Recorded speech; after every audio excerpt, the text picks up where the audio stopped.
Good morning, nakita ko na aking long time friend. Oh, si Sunny Boy. Brother, paano pa pag ano dito? Pagbaliktad ng camera. Paano pagharap ng camera? Dito ba? Dito ba yung babaliktad? Sa camera niya. Babaliktad siya dyan. Oh, yan. Ayun.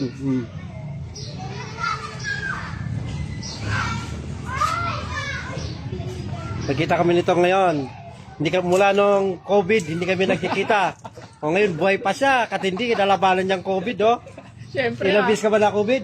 Wala. O, akala ko 8 beses. Wala, hindi tinamaan, hindi tumalab. May balita siya sa akin ngayon.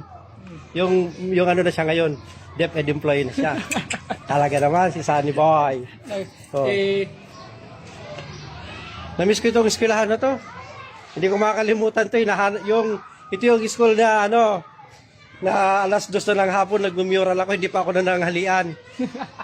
Umiiyak yung kasama kong nag-aaral doon ng kumukuha ng test para maging engineer, yung anak ko. Umiiyak sa daddy, alas 2 na gutom na ako. Pumunta kami dito sa principal office.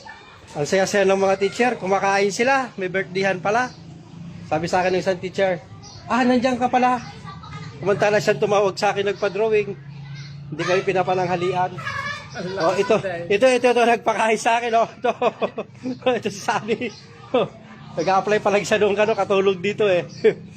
Pero wala na dito, Brad, yung mga yun, yung dito na teacher dito, yung matanda. Wala na siya. Marami na dito bumalik. Kaya pumupunta ako dito eh. Kasi naalala ko yun. Namiss ko na yung mga teacher, umalis na sila lahat. Pati yung